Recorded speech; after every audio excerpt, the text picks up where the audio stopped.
జగదీప్ ధన్ఖడ్ రాజీనామాతో ఖాళీ అయిన ఉపరాష్ట్రపతి పదవికి ఎన్నిక అనివార్యమైంది. తగిన సంఖ్యాబలం లేకున్నా ఇండియా కూటమి అభ్యర్థిని బరిలోకి దించింది. రాజకీయాలతో సంబంధం లేని తెలుగు వ్యక్తిని పోటీకి నిలబెట్టింది. విపక్ష కూటమి ఉపరాష్ట్రపతి అభ్యర్థిగా జస్టిస్ సుదర్శన్ రెడ్డి ఈ నెల 21న నామినేషన్ దాఖలు చేయనున్నారు. ఎన్డీఏతో పాటు తటస్థ పార్టీల మద్దతు కోరతానని తెలిపారు. ఉపరాష్ట్రపతి ఎన్నికను ఏకగ్రీవం చేయాలన్న కేంద్రం విజ్ఞప్తిని విపక్ష ఇండియా కూటమి పక్కన పెట్టింది. ఎన్డీఏ అభ్యర్థి సిపి రాధాకృష్ణన్ కు పోటీగా బలమైన అభ్యర్థిని బరిలోకి దించింది. సుప్రీంకోర్టు విశ్రాంత న్యాయమూర్తి జస్టిస్ బి సుదర్శన్ రెడ్డి పేరును ఖరారు చేసింది. కాంగ్రెస్ అధ్యక్షుడు మల్లికార్జున ఖర్గే ఈ మేరకు ప్రకటన చేశారు. దేశంలోని ప్రఖ్యాత న్యాయ కోవిదుల్లో జస్టిస్ బి సుదర్శన్ రెడ్డి ఒకరు. ఆంధ్రప్రదేశ్, గౌహతి హైకోర్టులతో పాటు సుప్రీంకోర్టులో న్యాయమూర్తిగా సేవలందించారు. సామాజిక, ఆర్థిక, రాజకీయ న్యాయంపై స్పష్టమైన అవగాహన కలిగిన వ్యక్తి.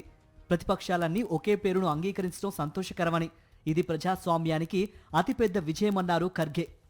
It is not just a battle, it is an ideological battle, and all the opposition party agreed on this. That's why we are contesting unitedly. The opposition parties have nominated Sri B. Sudarshan Reddy Garu as their joint candidate since he reflects fully and values that saved our country's freedom movement. ఉపరాష్ట్రపతి ఎన్నికల్లో పోటీ చేయాలని నిర్ణయించిన విపక్ష కూటమి DMK నేత తిరుచి శివ సహా పలువురి పేర్లు పరిశీలించింది.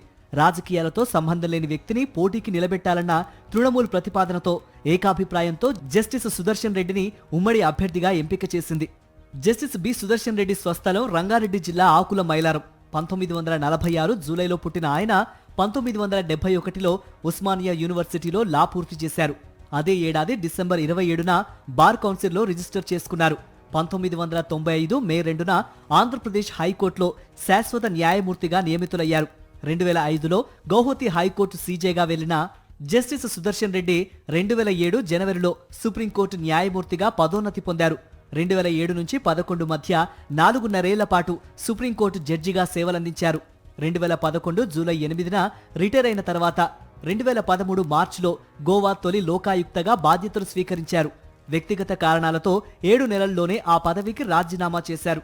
మరోవైపు ఉపరాష్ట్రపతి అభ్యర్థిగా సిపి రాధాకృష్ణను ప్రకటించిన ఎన్డీఏ ఆ ఎన్నికను ఏకగ్రీవం చేయాలని ప్రయత్నాలు చేసింది. రక్షణ మంత్రి రాజ్నాథ్ సింగ్ స్వయంగా విపక్ష నేతలకు ఫోన్లు చేసి మద్దతు కోసం విజ్ఞప్తి చేశారు.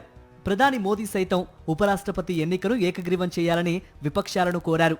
అయితే ఇండియా కూటమి అభ్యర్థిని ప్రకటించడంతో CP Radhakrishnan, justice B Sudarshan Reddy మధ్య పోటీ అనివార్యమైంది. ఉపరాష్ట్రపతి ఎలక్టోరల్ కాలేజీలో లోక్సభ, రాజ్యసభ సభ్యులు ఓటర్లుగా ఉంటారు.